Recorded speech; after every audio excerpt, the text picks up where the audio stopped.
Assalamualaikum dan salam Sarawakku sayang. Buletin Ukas edisi malam 1 Disember 2020 kembali bersama saya Lia Amira Anorigos.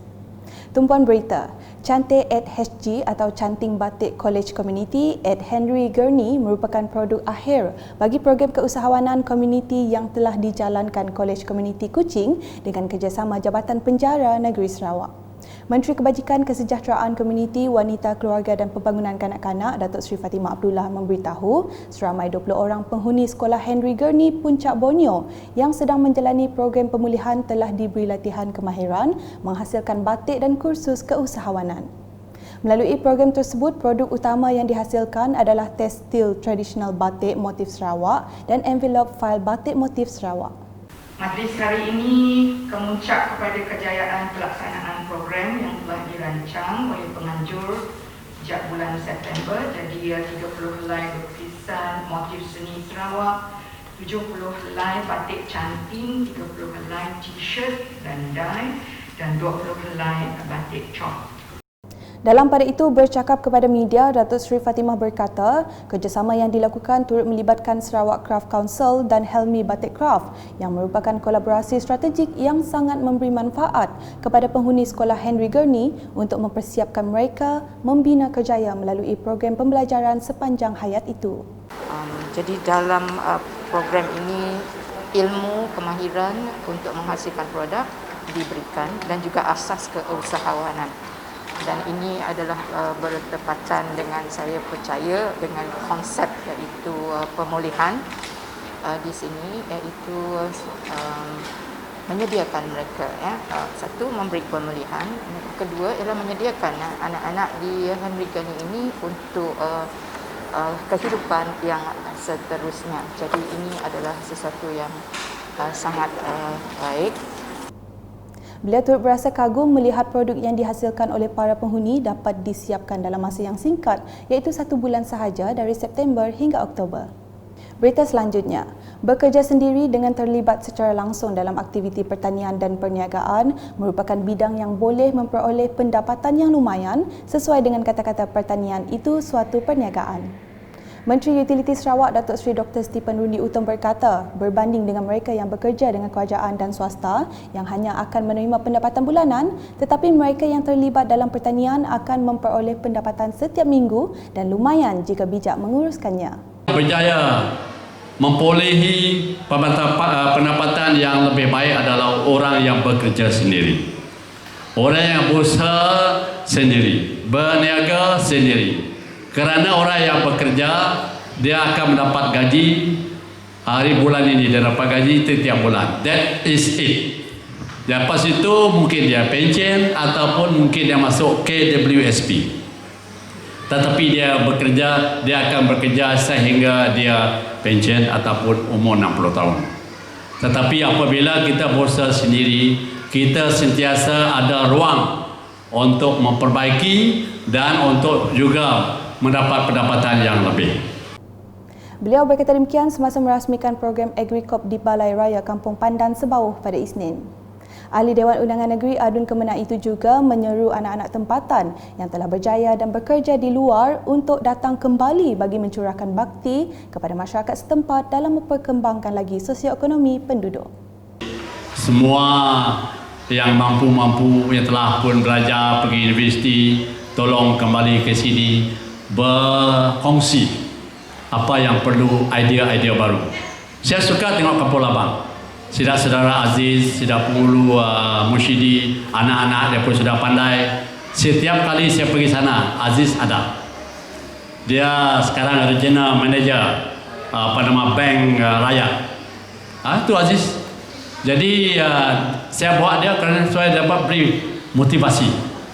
Pada majlis itu, beliau telah memberikan sumbangan sebanyak RM50,000 kepada Jawatankuasa Kemajuan dan Keselamatan Kampung JKKK Kampung Pandan. Berikut pula, Ketua Masyarakat dan Ketua Kaum KMKK dan JKKK di kawasan Dewan Undangan Negeri Dun Kakus perlu mengarahkan setiap penduduknya bersedia menghadapi kemungkinan banjir dalam menghadapi monsun timur laut ketika ini. Menteri Muda di Jabatan Ketua Menteri Undang-Undang dan Adat Bumi Putra Datuk John C. Kitayai berkata mereka perlu menyimpan barangan penting seperti dokumen peribadi dan barangan kemas serta elektrik di tempat yang tinggi dan selamat. Kesatu, barang keberga. Barang keberga artinya surat-surat kita, surat pengadaan kita, ucuk kita, letak bukai surat divisi bank account kita, surat bank account tidak ada bank account JKK, bisa banyak tidak ada bank bukai tau. Nggak patut ada rumah penjahit, ada simpan bank account rumah penjahit, segi bisa. Kita punya patut dijaga kita selama kita guna simpan bak sitik dol. Kami nyamai nanti kita hidup saya lo bikin kita biar sitik dol tabar kita, nyamai kita. Beliau berkata demikian semasa berucap merasmikan bengkel kepolisian komuniti daerah Tatau siri keempat di Hotel Promenade Bintulu pada Isnin. Datuk John Siki yang juga adun kakus turut menasihati penduduk yang terlibat dengan banjir supaya mematuhi arahan berpindah yang dikeluarkan pihak berkuasa sekiranya hujan lebat berterusan. Seramai 180 orang peserta yang terdiri daripada 36 KMKK dan setiausaha JKKK kawasan Tatau menghadiri bengkel sehari anjuran pejabat daerah Tatau.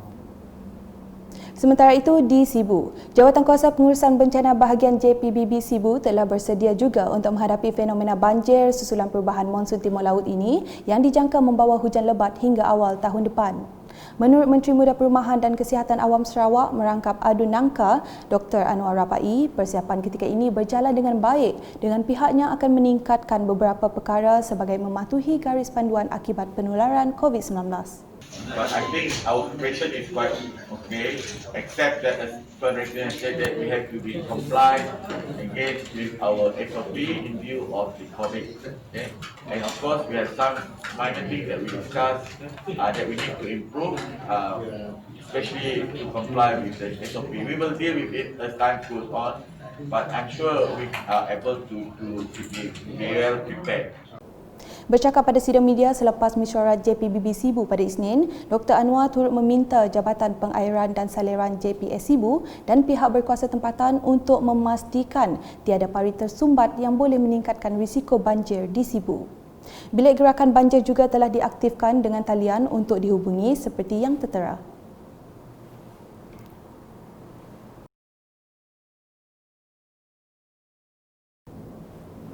Berikut pula, bekas Ketua Jurulatih Felda United dan Terengganu FA, Irfan Bakti Abu Salim dilantik sebagai pengendali baharu skuad Kuching City FC bagi saingan Liga Malaysia pada musim depan. Ia diumumkan pengerusi Kuching City FC Fazruddin Abdul Rahman dalam sidang media hari ini sambil menambah jurulatih berprofil tinggi itu akan mengikat kontrak selama setahun bersama mereka. Hari ini saya ingin mengumumkan bahawa Kuching City FC akan diterajui oleh Irfan Bakti pada musim 2021.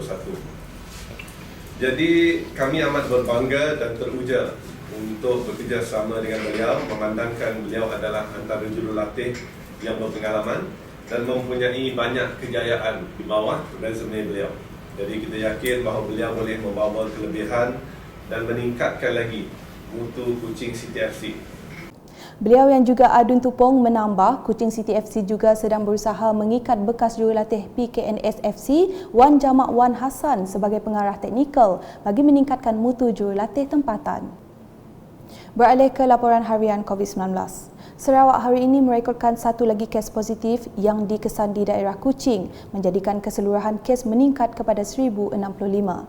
Jawatankuasa Pengurusan Bencana Negeri JPBN Sarawak dalam kenyataannya memberitahu kes merupakan warga negara tempatan yang juga pelatih di Institut Latihan Kementerian Kesihatan Malaysia yang tiba di Sarawak dari Sabah pada 15 September 2020. Kenyataan itu turut memaklumkan terdapat 6 kluster masih aktif di Sarawak iaitu kluster Besi, kluster Jalan Abil, kluster Baki, kluster Seladah, kluster Green Hill dan kluster Wisma Saberkas. Turut dinyatakan daerah Kuching dan Miri kekal berstatus kuning dengan jumlah keseluruhan 14 kes jangkitan tempatan dilaporkan dalam tempoh 14 hari yang lepas iaitu Kuching 12 dan Miri 2 manakala 38 buah daerah lain kekal berstatus hijau. Sekian edisi malam bersama saya Lia Amira dan kru penerbitan. Berita lebih lanjut boleh didapati di semua platform media sosial UKAS termasuk portal ukas.sarawak.gov.my dan pastikan anda subscribe UKAS Channel di YouTube. Salam UKAS.